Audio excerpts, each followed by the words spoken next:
हरिओम। एक कदम उजाले की ओर से मैं प्रीति आप सभी का स्वागत करती हूँ। हम जो भी कार्य करते हैं उसके पीछे की भावना बहुत मायने रखती है। तभी तो कहते हैं कि हम जो कार्य कर रहे हैं उसके पीछे के भाव शायद लोगों को नजर न आए, पर ईश्वर सब जान लेते हैं।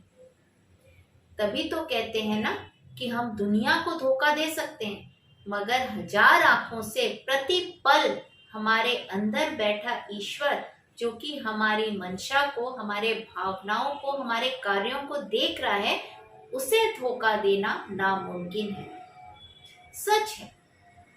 आप कई बार देखिएगा कि लोग करते कुछ दिख रहे होते हैं, लेकिन वास्तव में वो कुछ और कर रहे होते हैं।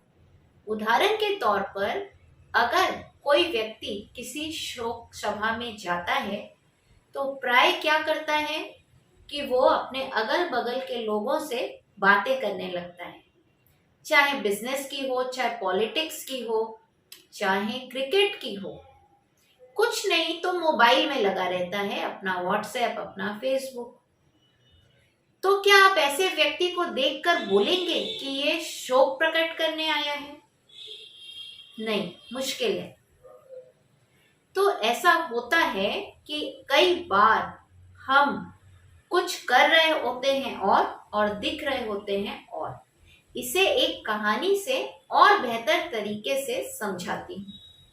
एक गांव में एक धर्मात्मा व्यक्ति रहता है, जो रात दिन लोगों को धर्म के उपदेश देता था।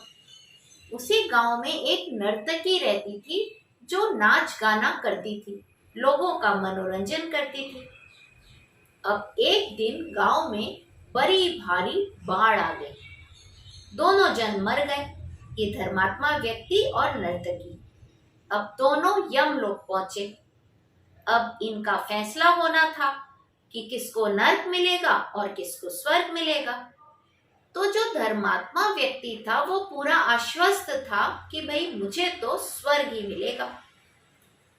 और वहीं नर्तकी, उसके मन में कोई विचार नहीं था, बस वो फैसले का इंतजार कर रही थी। इतने में फैसला आता है कि नर्तकी को स्वर्ग भेजा जाए और उस व्यक्ति को नरक भेजा जाए। इतना सुनकर तो व्यक्ति आग बबूला होता है, चिल्लाने लगता है यमराज के ऊपर कि यमराज, ये कैसा न्याय है? मुझे तो ये न्याय समझ में नहीं आ रहा है।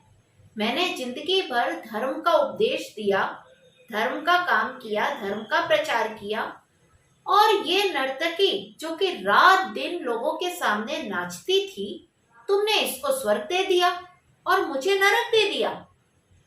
समझ में नहीं आई बात। तब यमराज ने उसे शांत किया कि रुको रुको, मुझे भी बोलने दो। तब यमराज ने कहा कि देखो, तुम धर्म के उपदेश जरूर देते थे, लेकिन तुम्हारे मन में यही भावना रहती थी कि काश मुझे भी नर्तकी का नाच देखने को मिलता तो बड़ा मजा आता। उधर दूसरी ओर नर्तकी, जो कि अपना पेट पालने के लिए लोगों के सामने नृत्य का प्रदर्शन करती थी, उसके मन में हमेशा ये भाव रहता था कि मैं ईश्वर के सामने नाच रही हूँ, मैं अपनी कला को ईश्वर को समर्पित कर रही हूँ। इसी नाते उसको स्वर्ग मिला।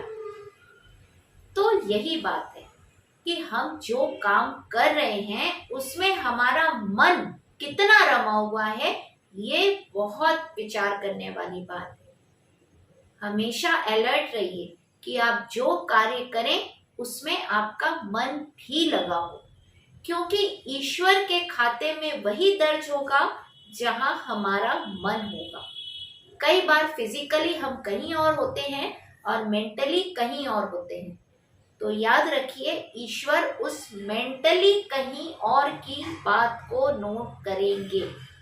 वो हमारे फिजिकल कहीं भी हम रहें उसे नोट नहीं करेंगे।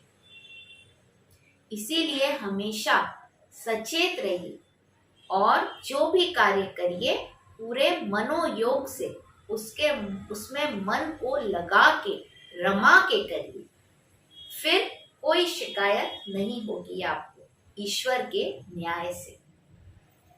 फिर मिलने के वादे के साथ आज लेती हूँ विदा। हरिओम।